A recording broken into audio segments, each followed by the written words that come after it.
dari kaum Ansor, anna nasan minal ansori, ada sekelompok manusia, orang dari kalangan Ansor, sa'alu Rasulullah sallallahu alaihi wasallam, meminta-minta kepada Nabi sallallahu alaihi wasallam, fa'atahum, kemudian Rasul memberi mereka sedekah. Tsumma sa'aluhu fa'atahum, kemudian minta-minta lagi, Rasulullah memberi sedekah kembali. Hatta nafidama indahu, sampai di gembolannya Rasulullah itu, ya, di kantongnya Rasulullah itu sudah nafida, itu sudah habis, tidak ada selembar atau dua lembar uang yang Rasul berikan kepada beberapa orang dari kalangan Ansor tersebut. Faqala lahum khina anfaqa kulla syai'in biyadihi. Kemudian setelah habis uangnya Rasulullah itu, membelanjakan segala sesuatu yang ada di tangannya, Rasulullah bersabda. Lah ini Pak, Rasulullah bersabda. Ini penting sekali ini yang digarisbawahi. Kalau sudah Rasulullah bersabda itu, ini adalah matan Pak. Jadi dalam unsur-unsur hadis ada namanya itu as-sanad. Sanad itu jalurnya hadis. Kemudian ada al-matan atau mutun, ya jamaknya. Itu adalah inti dari hadis, poinnya. Kemudian ada arawi atau perawi, ya rawahu itu Pak. Ada 3 unsur dalam sebuah hadis. Nanti ada syaratnya jadi rawi, ya. Syaratnya jadi rawi itu harus cerdas, dzabit, laki-laki, ya, bukan laki-laki, berakal, balik, muslim, kalau non muslim tidak bisa. Kemudian salamah minasyudud, dia terbebas dari kecacatan, terbebas dari perbuatan kecil maupun besar, perbuatan dosa kecil maupun dosa besar. Apa kata Rasulullah? Ma yakun indi min khairin falan addakhirahu ankum. Apa saja kebaikan, yakni harta yang ada di sisiku ini, maka tidak sekali-kali akan kusimpan sehingga tidak kuberikan kepada kamu semuanya. Ini satu ungkapan bahwa tidak ada dalam rumusnya Nabi Muhammad, mungkin berbeda ya levelnya ya. Kalau kita itu kan wailun likulli humazatin humazah alladzi jama'a malan wa addada. Coba yang hafal Quran, alladzi jama'a malan wa addadahu, alladzi yang jama'a mengumpulkan, malan itu mal, harta benda termasuk uang, wa addadahu kemudian menghitung-hitungnya. Ini umumnya manusia memang kayak gitu Pak. Jadi setiap hari ngumpul ke harta, uang, 1 pekan, 2 pekan, 3 pekan, 1 bulan, 2 bulan, 3 bulan, 1 tahun, 2 tahun, 3 tahun, 4 tahun, jama'a amalan, dia mengumpulkan harta, dihitung-hitung. Ayah sabu anamalahu akhladah, dia itu mengira bahwa uangnya itu, hartanya itu mampu mengekalkan dirinya, membuat dirinya itu aman, man dalam hidupnya Pak. Menungso ki ngirane nak duwite akeh, uripe ki bakal aman, selamat, akhladahu mampu mengekalkan dirinya. Suatu ketika ada anak muda seperti saya ini,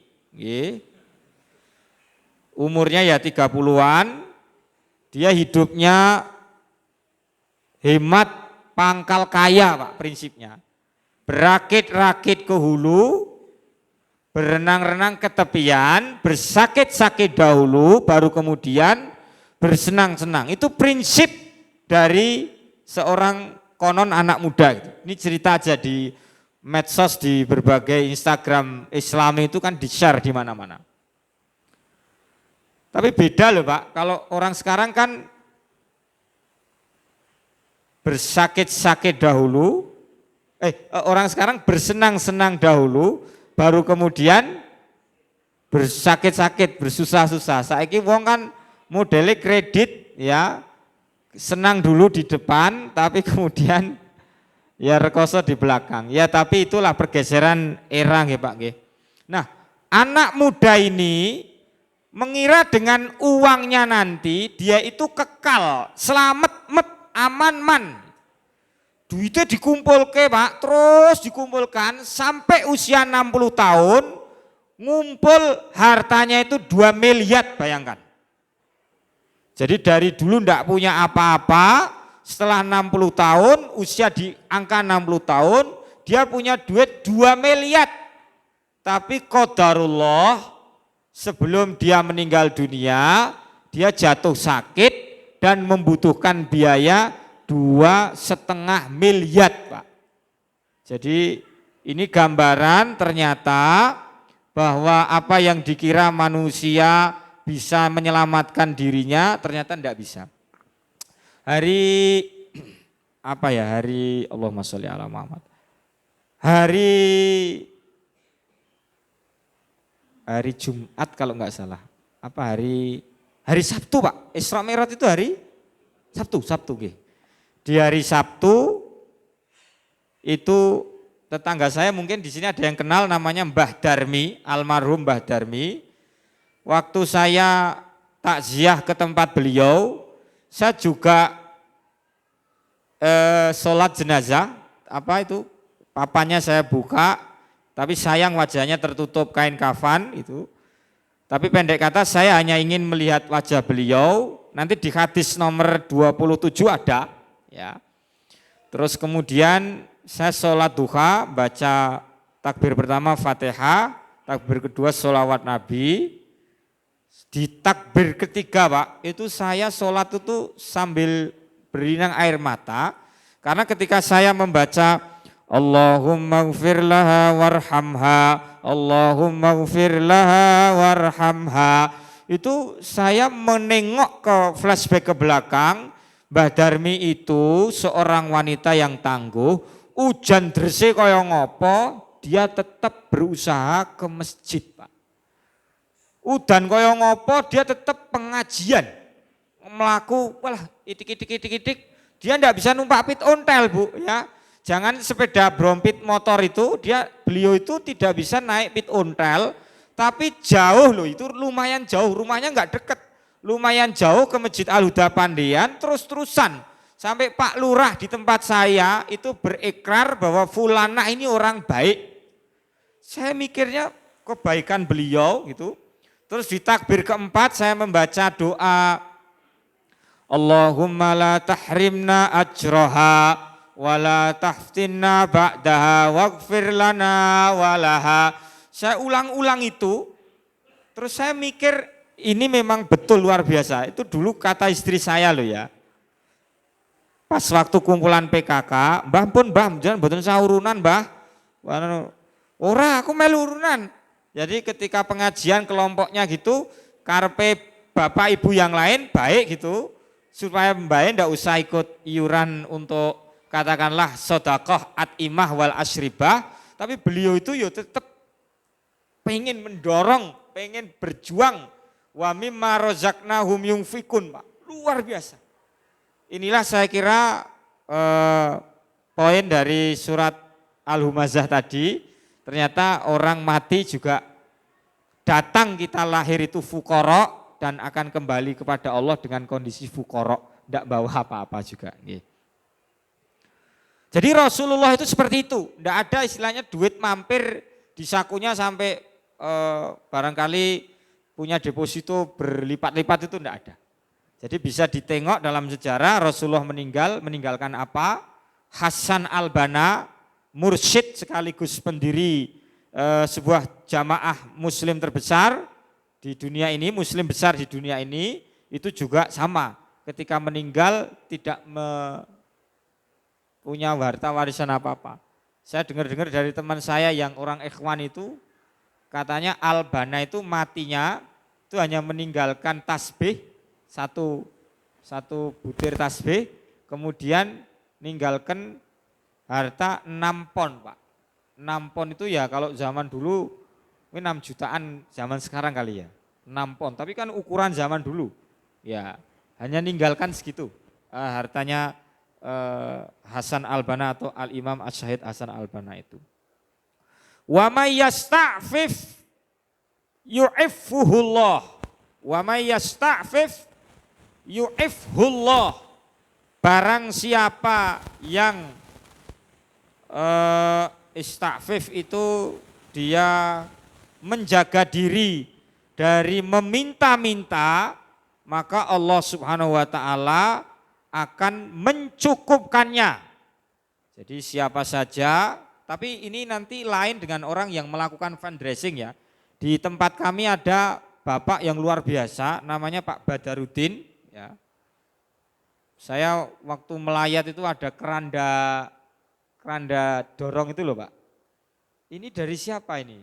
Kok itu apa sedekah jariyah atau wakafnya ini luar biasa Pak. Siapapun yang mati nanti digotong pakai keranda itu loh ya. Sampai ke kuburannya. Ini di siapa ini bikin kayak gini? Saya tanya ke Pak Kades sama pimpinan umat, Pak Badarudin. Jadi Pak Badar orang Garen itu luar biasa. Itu memang semangatnya luar biasa. Sudah sepuh tapi tetap menggalang dana kemana-mana. Tapi bukan untuk dirinya loh ya Pak ya. Karena beliau juga ASN, pensiunan. Saya kira kalau untuk beli tempe atau tahu udah cukup, beliau sudah tidak mikir tahu tempe, tapi yang beliau pikirkan manfaat untuk umat ini. Itu luar biasa, monggo bisa ditiru bagaimana beliau sekarang kalau nggak salah dengar-dengar punya proyek markas tahfidzul Quran Pak Badarudin itu. Tapi ya wallahu alam sampai di mana, tapi beliau memang meskipun usianya sudah larut sanjuk, tapi masih terus saja ingin berkontribusi di dalam tegaknya syiar agama yang kita cintai bersama-sama ini. Wa may yasta'fif yu'ifhullah. Siapa yang menjaga diri dari meminta-minta, maksudnya meminta-minta untuk kepentingan dirinya, yas'aluna nasa ilhafa itu, maka Allah akan memberikan dia kecukupan. Tapi kalau kita meminta kepada umat memang untuk pembangunan gedung, untuk proyek-proyek kebaikan, untuk mungkin takjil, untuk hadiah lil fuqara wal masakin, itu bukan untuk kita ya, tapi itu memang khidmat lil ummah. Abu Bakar itu bahkan orang yang mani az-zakah, menolak mengeluarkan zakat, diperangi oleh beliau. Karena memang ada sebagian hak orang miskin yang terletak di hartanya orang-orang yang kaya. Kalau bukan amil atau mungkin para fundraiser itu ya siapa lagi? Buktinya coba Pak, berapa ribu orang mahasiswa-mahasiswi yang tidak mampu sekolah, di sekolah ke Basnas Pak. Itu kalau Basnas tidak datang kan tidak mungkin. Datang ke sekolah-sekolah, datang ke kantor perpajakan, untuk pegawai-pegawai itu dipotong pajaknya, dipotong bukan pajak, zakatnya, kemudian infaknya, sedekahnya, termasuk rumah yatim. Berapa anak yatim mungkin sudah puluhan ribu, bahkan bisa walau alam kalau jutaan, tapi puluhan ribu yang ditanggung oleh rumah yatim tiap bulannya, dari mulai sekolahnya, dari mulai makannya, itu luar biasa Pak. Seperti itu. Wa may yastaghni yughnihillah. Dan barang siapa merasa cukup, Allah berikan kekayaan pada dirinya. Kaya di sini kaya maknawi, tidak hanya kaya zahir, berlimang harta, tapi maknawi. Dia meskipun bergelimang harta, hartanya itu banyak sekali, tapi memang hatinya itu punya rasa ghaniyun nafsi, rasa jiwa yang sangat kaya sekali. Bapak dan Ibu bisa melihat potret di media sosial itu loh. Saya pernah melihat Pak Yusuf Hamka, Pak. Iya betul nggih? Ya, pemilik jalan tol itu kan, itu nasi padang 10.000 itu masih kolu. Ya artinya dengan kekayaan beliau, itu beliau memang biasa saja. Bahkan tidak terlalu berbeda lah dengan orang-orang yang lain dari segi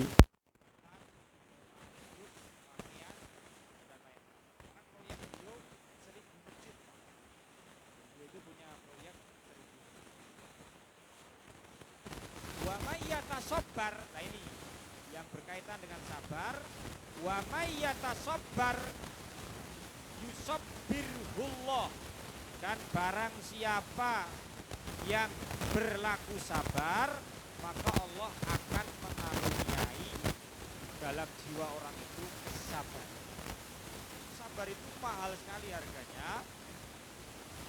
Waman u'tiya ahadun, wama u'tiya ahadun ato'an khairan wa ausa'a minas sabri. Tidak ada orang yang lebih baik diberikan sesuatu oleh Allah Subhanahu wa taala dan lebih luas daripada diberikan sabar. Jadi sabar itu pemberian atau anugerah Allah kepada seseorang yang paling baik dalam hidupnya. Dengan kesabaran itu orang mampu kemudian mendapatkan makom derajat agama. Nih sekarang syarahnya Pak. Syarah itu penjelasan dari hadis ini. Syarahnya pendek sekali, saya baca. Wa fi hadzal hadithi, pada hadis ini, al-hasu al-isti'fafi. Hadis ini mendorong kita untuk tidak bersikap meminta-minta. Istilahnya beggerness. Jadi kalau bisa ya jadi manusia yang mandiri, lebih baik makan tempe, tahu ala kadarnya daripada makan daging tapi hasil meminta-minta. Itu urusan perutnya sendiri loh ya. Tapi kalau untuk orang lain dalam konteks galang dana atau fundraising itu tidak apa-apa. Wa anna man razaqahullah as-sabra, dan barang siapa yang Allah beri rezeki berupa kesabaran, ala dzikil aishi, ya, ala dzikil aishi, barang siapa Allah berikan kesabaran atas kesulitan hidup, wa ghairihi, dan lain-lain sebagainya, min makarihid dunya, dari yang tidak enak perkara-perkara dunia itu, faqat a'tahu khairan katsira, maka sungguhnya dia itu diberi oleh Allah kebaikan yang sangat berlimpah. Bapak dan Ibu, sebenarnya mana yang lebih utama antara kaya dan miskin, itu ya enten perdebatan di antara ulama. Saya tidak mau membahas itu, nanti terlalu riskan karena memang dua-duanya baik. Saya ambil tengah-tengah gitu. Nabi Sulaiman dengan kelonggaran hidupnya ternyata ya diangkat jadi nabi.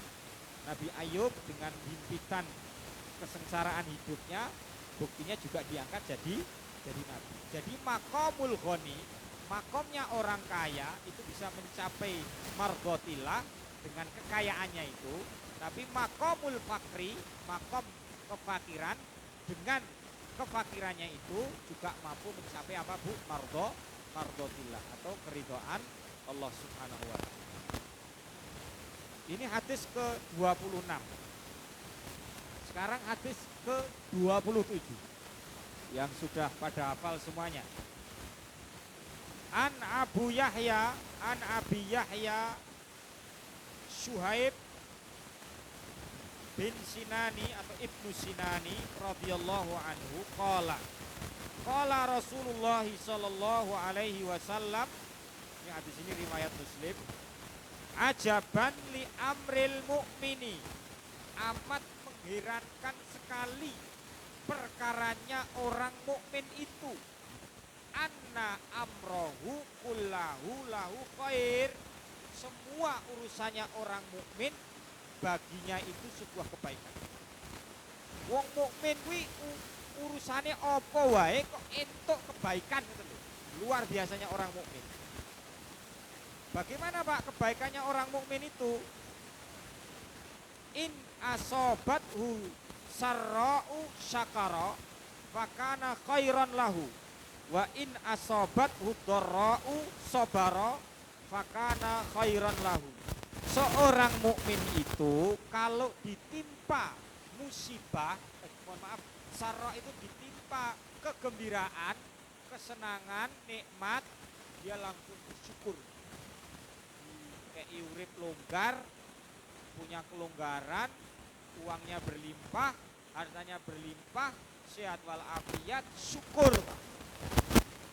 Tapi syukur ini memang pekerjaan yang tanda kutip tidak hanya asyukru bil lisan faqat, tapi asyukru bil qalbi wal jawarih, syukur dengan hati dan syukur dengan jawarih itu anggota tubuh kita tidak kalah pentingnya.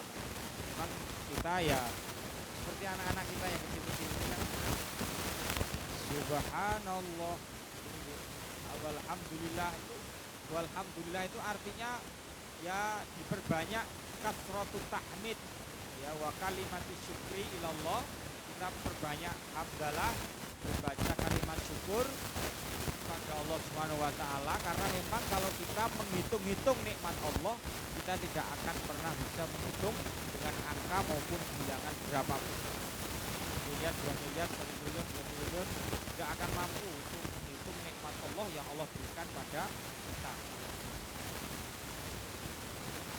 Wa in asobat hudorro, tapi ketika seorang mukmin itu ditimpa kesukaran maupun bencana, sobaro, dia bersabar, fakana khairan, maka dia mendapat kebaikan. Hebatnya orang mukmin, kalau dikasih nikmat syukurnya luar biasa, tapi kalau dikasih musibah dia bersabar. Nah ini sekarang syarahnya Pak, syarahnya sedikit juga. Wa hadzal haditsu fadlu syukri ala sarra'i wa sabru ala dharra'i. Hadis ini menerangkan kepada kita keutamaan syukur atas nikmat dan keutamaan sabar atas musibah. Faman fa'ala dzalika hasalalahu khairud daraini. Barang siapa mengerjakan kedua-duanya itu, maka orang itu mendapatkan kebaikan daraini, darud dunya wa darul akhirah. Dia mendapat kebaikan di dunia dan di akhirat. Wa man lam yashkur ala ni'ami, dan barang siapa yang tidak bersyukur pada nikmat-nikmat yang Allah berikan, walam yasbur alal musibah, dan dia tidak bersabar atas musibah yang Allah berikan, fatathul ajr, dia kehilangan pahala yang Allah janjikan, wa hasalalahul wizr, dan dia malah tertimpa beban hidup yang luar biasa, berkepanjangan, tidak ada habis-habisnya. Kayak iloro, ora sabar, di sini bersulo, wah, dia akan rekosok selamanya, berkepanjangan. Dikasih tidak punya, isinya mengeluh, meratapi, dia tidak sabar, marah-marah, pun dia akan jatuh kepada kubangan beban, kubangan penderitaan yang tidak ada putus-putusnya. Jadi kuncinya orang lepas dari kesukaran dan penderitaan adalah kesabaran. Maka ibadahnya wong randuwe wis sabar. Ibadahnya wong duwe wis syukur. Ikut kesimpulannya seperti itu. Oke, sekarang gini, saya ingin menyimpulkan di hadis ke-27 ini bahwa orang-orang yang beriman itu akan eksis dalam segala kondisi. Poin pertama Pak, wong beriman itu dalam kondisi apapun dia tetap eksis, viral lah istilahnya. Ini Pak, dalam kondisi gue yo stand, tetap kokoh berjuang untuk kalimatullah yal ulia. Dalam kondisi randuwe ya dia tetap kokoh. Bukan kok pas gue dia kokoh, pas tidak punya dia seperti cacing kepanasan Pak, ya loget-loget rasa apa-apa gitu nggih. Tapi tetap saja orang beriman itu duwe orang duwe nikmat atau musibah dia tetap eksis. Jadi eksistensi mukmin dalam segala kondisi. Yang kedua, kehidupan itu terus berputar Pak. Poin dari hadis kedua ini, kehidupan itu terus berputar. Kadang kita berada di atas, kadang kita berada di bawah. Kadang kita sehat, kadang kita sakit. Kadang kita gembira, ya, bersuka cita, kadang kita juga berduka cita. Itulah namanya roda kehidupan. Maka dalam hidup ini tahu kapan kita harus punya maqamus syukri dan kita tahu kapan kita harus menggunakan maqamus sabri. Kemudian poin yang ketiga, kewajiban untuk bersyukur saat mendapat nikmat dan sabar saat mendapat musibah. Sebuah kewajiban pada kita untuk selalu bersyukur saat kita mendapat nikmat dan saat kita mendapatkan bersabar saat kita mendapatkan musibah. Sekarang hadis yang terakhir atau ya yang terakhir ini. Hadis yang terakhir nomor ke-28. Nanti dibuka saja Pak. Kitab hadis Riyadhus Shalihin yang Arab. Kalau yang terjemahan mungkin nanti bisa jadi bab sabar hadis pertama. Ini diurutkan ini dari hadis Innamal a'malu binniyat yang pertama itu sampai hadis yang saat ini itu 28. An Anasin radhiyallahu anhu qala, dari Anas radhiyallahu anhu qala, lamma thaqulan nabiyyu sallallahu alaihi wasallam, ngeri lho hadis ini. Ketika Rasulullah lamma thaqulan nabiyyu, saat Rasulullah itu thaqulah merasa abot, sakit yang derita Rasulullah itu abot raukur, ja'ala yataghashahul karb, maka beliau pun diliputi kedukaan. Nek ana wong lara susah ki wis proyek menungso, Pak. Wong lara kok kowe guyu ya ora iso. Ya awake dhewe ning nunggoni niku lho, Pak. Coba Bapak sekalian yang pernah nunggu orang sakit di rumah sakit. Iki jane yo anyel mesti. Ya ora, Pak. Ya enggak, kita marah atau kurang sabar itu. Karena saya sendiri pernah menunggu orang sakit, itu ya rasanya abot kan. Baru kita leyeh ke goyok, terus tek, pengen pipis, kemudian apalagi tek, jipuk ke toyo. Arep nesu jane, kok kowe ndang guyu apa piye aja ngeluh ae. Ya memang fitrahnya manusia, lama takulan Nabi, ketika Nabi itu berat, sakitnya itu bertambah berat, ya Rasulullah merasa sakit yang sangat berat pada diri beliau, ya karena mau sakaratul maut, karena Nabi mau mendekati sakaratul maut, ja'ala yataghashahul karb, Rasulullah kemudian apa Pak istilahnya, Rasulullah kemudian meratapi atau Rasulullah buka, istilahnya apa ya? Ya Rasulullah terus susah karena wah di loro kok tambah abot, terus kemudian Rasulullah susah. Faqalat Aisyah radhiyallahu anha, Aisyah kemudian bertanya kepada Rasulullah, lah ini gimana? Wa akarba abatahu ya abi, kamu ya ayahku, kamu itu, engkau itu kena cobaan apa? Wahai aduhai ayahku, engkau itu sedang mendapat kesukaran apa? Engkau menghadapi kesukaran, kesusahan apa? Rasulullah menjawab, laisa ala abiki karbun ba'dal yaum. Rasulullah menjawab, ora ana musibah meneh kanggone bapakmu iki Fatimah sakwise dina iki. Rasulullah jawab ngoten, Pak. Ini kondisinya memang saat itu sedih sekali. Falamma mata, ketika Rasulullah wafat, qalat ya abatahu. Aisyah kemudian saat Rasulullah sudah meninggal, Fatimah ketika Rasulullah sudah meninggal, Fatimah mengatakan, wahai aduh bapakku, ajaba rabban da'ahu, doamu diijabahi oleh Tuhan. Ya abatahu jannatul firdausi ma'wahu, surga al firdaus sebagai tempat terakhir singgahnya Nabi atau bapakku. Ya abatahu ila Jibril nakmahu, Jibril yo tak kabari tentang kepergianmu. Falamma dufina qalat Fatimatu, ketika Rasulullah itu dikuburkan, disemayamkan, Fatimah itu kemudian berkata, ya, Fatimah kemudian berkata kepada para sahabat-sahabat yang saat itu termasuk kepada Anas, kepada sahabat yang lain. Saat itu kan namanya wong mengubur kan kemudian menuangkan tanah ke muka kita toh Pak, terus kemudian dipadatkan, diinjak-injak kan seperti itu.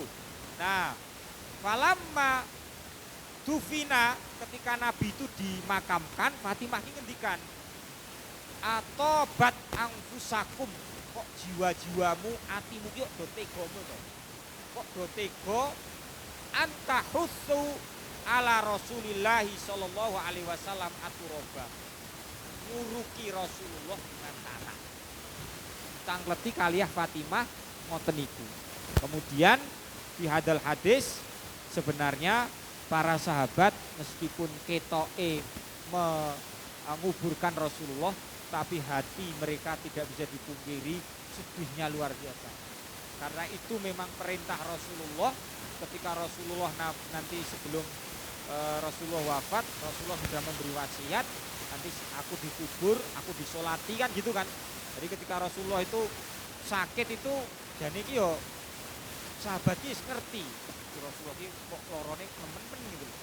Terus kemudian Rasulullah itu berwasiat, kalau nanti aku mati, kemudian wa ghasaltumuni, engkau sekalian sudah memandikanku, wa wada'tumuni ala sariri, kemudian engkau letakkan aku di atas sariri, di atas ambenku.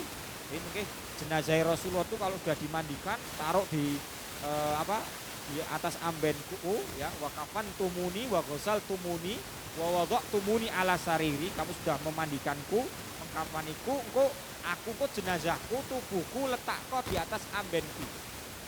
Fatruk an-nisa'at, kemudian tinggalkan aku dalam 1 jam.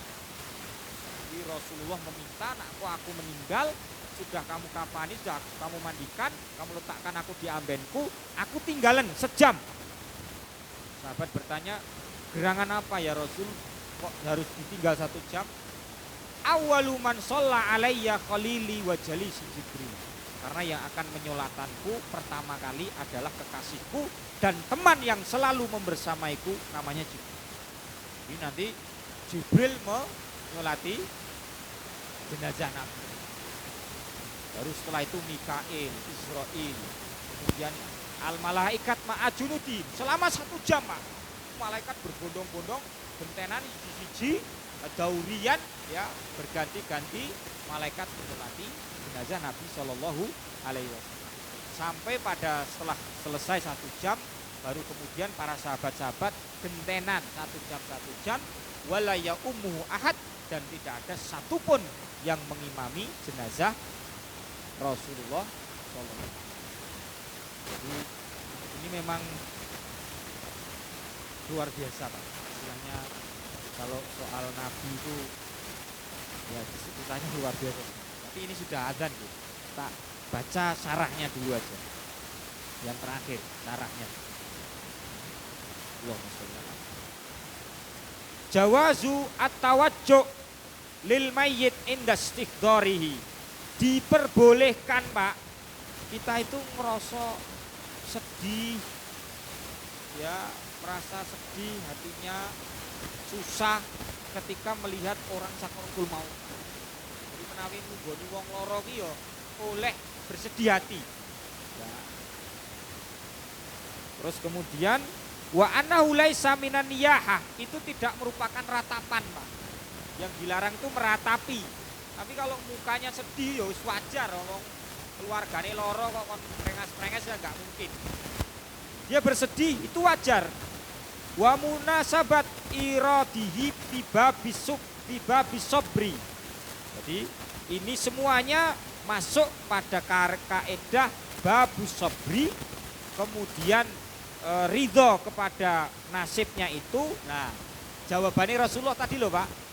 Rasulullah menjawab ketika Fatimah bertanya, alaisa ala abiki, laisa ala abiki karbun ba'dal yaum, bapakmu iki ora bakal itu musibah, beban kesengsaraan setelah hari ini. Itu menunjukkan taskinun manazala bisayyidatil Fatimah min musyahadatil jali. Jadi menangke pikirane Fatimah. Kok bari iku aku ora lara, sehat walafiat. Bari iku aku wong orang itu ketika apapun kondisinya sakit seperti apapun, nah iso ya tetap optimis. Kok aku bari iki ayo mah.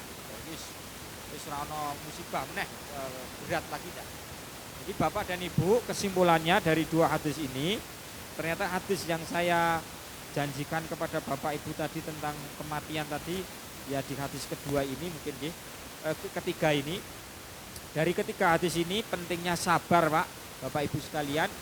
Jadi ketika nanti kita dapat musibah atau kita melihat orang mendapat musibah, kita memang betul kata Pak Soeharto tadi, kita nasihatnya adalah bersabar. Meskipun sabar ki ngomongnya gampang tapi prakteknya yo angel tenan. Ya memang seperti itu, kita tawasau bil haq wa tawasau bis sabr.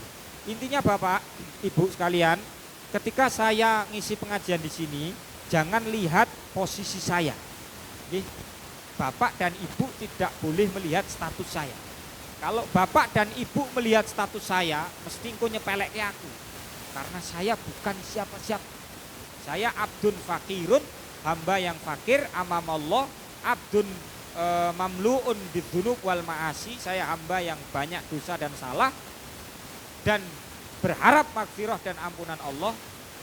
Nah, Ibu kalau melihat saya, status saya, nanti nyepelek kula, istilahnya tidak akan masuk hikmah kalam ini, tidak akan bisa masuk. Tapi lihatlah apa yang saya sampaikan. Undur maqala wala tandur man qala. Lihatlah, meskipun nanti saya tiba-tiba jadi monyet, jadi apa yang keluar dari mulut saya, kalau itu berbau hikmah, diterima. Ya, berbau nasihatuddin, nasihat keagamaan. Itu saja yang bisa saya sampaikan, kurang lebihnya saya mohon maaf. Rabbana atina fid dunya hasanah wa fil akhirati hasanah wa qina adzabannar. Akhirul kalam, wassalamualaikum warahmatullahi wabarakatuh.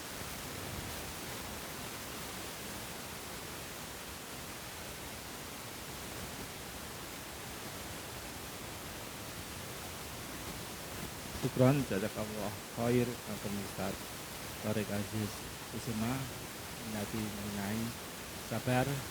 Monggo untuk meningkat waktu kajian pada petang hari ini kita tutup dengan membaca hamdalah dan doa kafaratul majelis. Monggo. Alhamdulillahirabbil alamin, subhanakallahumma wa bihamdika asyhadu an la ilaha illa anta astaghfiruka wa atubu ilaik. Katen kajian mudah-mudahan kita dapatkan banyak manfaat. Tadi diingatkan sekali lagi, kalau kita mendapatkan nikmat, mendapatkan yang menyenangkan, kita harus bersyukur, dan kalau kita mendapatkan yang tidak menyenangkan, kita wajib sabar. Wujudnya syukur sebetulnya mau saya tanyakan bagaimana, dan wujudnya sabar itu bagaimana mau saya tanyakan, tapi sudah ditutup oleh Ustadz Thariq Aziz nanti lain waktu. Ngatan, billahi taufiq wal hidayah. Assalamualaikum warahmatullahi wabarakatuh.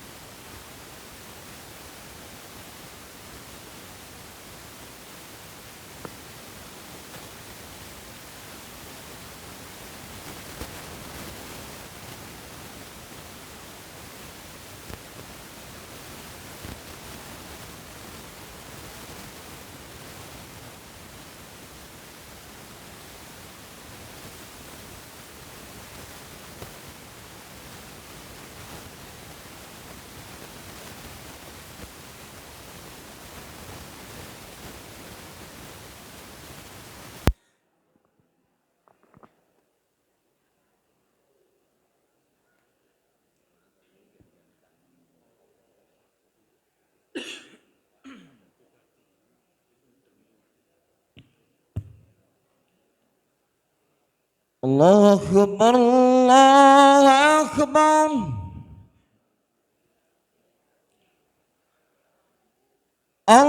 الله أكبر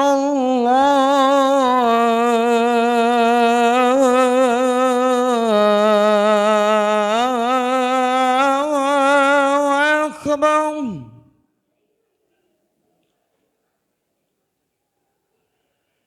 أشهد أن لا